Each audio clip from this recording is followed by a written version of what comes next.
Saya ingin ke Bang Masinton, merangkum salah satu poin yang disampaikan oleh Bang Jansen tadi, tampaknya ini ada tebang pilih, kemudian tidak sama rata semua ketika ada satu pihak dituding, pihak lain juga dituding. Ini treatmentnya kenapa terkesan berbeda?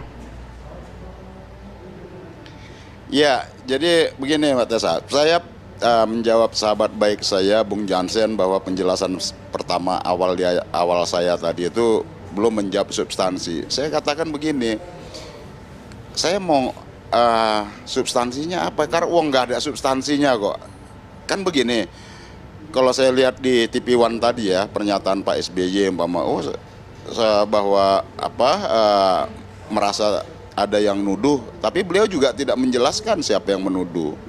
Ya, bahwa tadi menteri-menteri yang disebutkan tadi tidak juga menuduh, beliau percaya bahwa menteri-menteri yang disebut namanya tadi bahkan Bin tidak menuduh. Nah terus substansinya apa? So what gitu loh, kan begitu ya. Nah maka kalau saya melihat Pama ini kan kalau kita ngomong tentang logika hukum, ketika Pak SBY 10 tahun memerintah juga, saya masih mengalami itu, yang namanya gerakan cabut mandat. Ya, Kepala BIN Pak Samsir Siregar pada saat itu menyatakan tuh kalau diteruskan tuh makar tuh, gerakan makar. Kemudian penangkapan juga terjadi, penolakan BBM, harga BBM, terus kemudian aktivis-aktivis yang mengadvokasi di daerah, ada penangkapan. Nah, bahkan ketika kami demonstrasi menentang kenaikan harga BBM pada saat itu, saya, Pak Rizal Ramli, Adi Masardi, Peri Julianto, Bung Peri ditangkapnya tuh dari Cina, diikutin sampai ke Malaysia, ditangkap tuh, gitu loh. Nah artinya bahwa kalau kita melihat ya dalam situasi hari ini, apa yang disampaikan Pak Burhan Mutadi tadi itu menurut saya clear, agar kita juga tidak perlu reaktif, pemerintah juga tidak perlu terlalu reaktif juga untuk menuding sana sini. Saya setuju seperti itu, nggak perlu harus dikeluarkan, tapi juga nggak perlu juga kemudian ya nggak ada angin nggak ada badai, kemudian kita merasa tertuduh. Apa yang disampaikan di sosial media, menurut saya kita juga nggak boleh tuh kupis telinga tuh.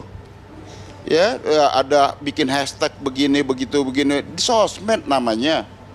Kita juga sering dibully tuh politisi apa segala macam. Ya biasa saja. Saya nggak pernah kalau dibully di sosmed itu merasa merasa teraniaya atau apa. Ya itu fenomena sosmed. Sikapinlah sosmed itu dan bijak. Seperti itu. Sikapilah dengan kedewasaan. Kita nggak perlu lagi menurut saya. Kalau tadi Bung Burhanuddin Mutadi menyampaikan memutar kaset lama apa segala macam ya, nggak perlu lagi itu. Masa kita mutar kaset panggung sandiwara terus? Kadang kan ada lagu sesekali boleh. Bang Jansen ditanggapi langsung Bang Jansen. Terus lagu-lagu sekarang juga karya-karya baru itu juga ada. Silakan. Seperti itu. Oke. Jadi pertama diskusi kita ini sekali lagi soal dalang. Itu kalau yang diceritakan Mas Hinton tadi itu soal proses. Itu makanya saya katakan di zaman Pak SBY itu ketika ada demonstrasi beliau tidak pernah mengatakan, atau administratur pemerintahnya tidak pernah mengatakan ini ada dalangnya dari asing, dari lokal, lama-lama nanti dari planet lain begitu loh. Proses saja kalau memang ada dalang itu. Tapi dengan mengatakan ada dalang ya, ini pemerintah sedang bermain politik. Eranya hari ini adalah era post-truth politik. Jadi Pak SBY dan Partai Demokrat harus mengklarifikasi ini agar politik kebohongan ini tidak terus dilancarkan, kemudian publik percaya. Itu. Tapi kan pemerintah tidak menyebutkan nama. Itu. Silakan, Bang Masinton. Dalangnya pasti ada. Dalangnya pasti ada, Bung Jansen. Yang kedua. Tapi belum tentu Pak SBY. Oke, begitu. silakan Bang yang Jansen. menyimpulkan Pak SBY kan Pak SBY sendiri. Bang Jansen, silakan. Yang kedua itu makanya saya katakan persoalan ini harus dipahami ya, antara dunia nyata dengan dunia maya ini saling nyambung. Kalau tidak main media sosial nggak ngerti nih, nggak paham ini. Tadi di awal saya katakan sesudah ada pernyataan pemerintah ada dalang lain segala macam ya, buzzer itu ya kemudian memainkannya secara gamblang dan kompak. Kompak di sini artinya satu kesatuan. Kalau dicek sekarang ya di forensik misalnya ya, Twitter lah contohnya atau media sosial, yang kemudian mengangkat ada foto mobil Demokrat lah, Heri Sebayang ketua DPD itu dikatakan memimpin demonstrasi padahal dia menerima selaku pimpinan partai begitu. Bahkan foto saya sendiri itu ya menerima pendemo di depan DPP itu kemana-mana dikatakan inilah provokatornya, inilah dalang apa semua segala macam. Seperti Masinton nggak pernah menerima pendemo aja dulu. Jadi Ketika keinginan posisinya di luar pemerintahan begitu. Iya. Itu makanya. Itu hal yang- makanya. itu Kami hal Baik, kita dengar suara dari Bang Burhanuddin. Kita Ini- kepada Bang Burhanuddin. Silakan Bang, terakhir. Begini, kalau tadi saya ingin melanjutkan apa yang disampaikan oleh Bung Jansen maupun Bung Masinton. Jadi kalau kita runut dari data Freedom House, sebenarnya demokrasi kita menurun sejak 2013. Jadi di ujung masa pemerintahan Pak SBY periode kedua, memburuk di 6 tahun terakhir. Nah, kalau kita lihat dari data di Economist Intelligence Unit, itu memang terutama dalam 5 tahun terakhir turunnya jauh. Dan data saya misalnya dari indikator, memang warga makin lama makin sulit, makin takut berbicara politik.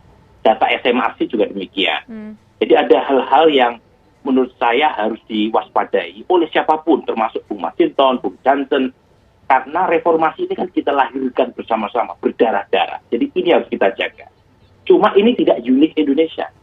Ini terjadi di mana-mana. Apa yang disebut dengan istilah resesi demokrasi, itu terjadi di semua negara di belahan dunia, termasuk di negara yang established demokrasinya.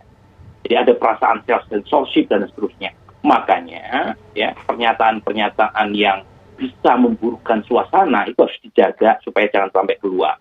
Yang kedua, bisa jadi karena efek medsos. Jangan lupa di masa Pak SBY saat itu, medsos masih sangat positif. 2009 sampai 2013, itu Twitter masih luar biasa enak sekali. Tetapi 2014, sejak ada politik identitas dan seterusnya itu medsos begitu toksik ya. Jadi menyumbang apa yang saya sebut dengan istilah digital unfreedom. Ya. Yang kedua adalah polarisasi. Oke. Jadi, di mana orang saling menganggap musuh bukan lawan diskusi sebagai musuh, ya.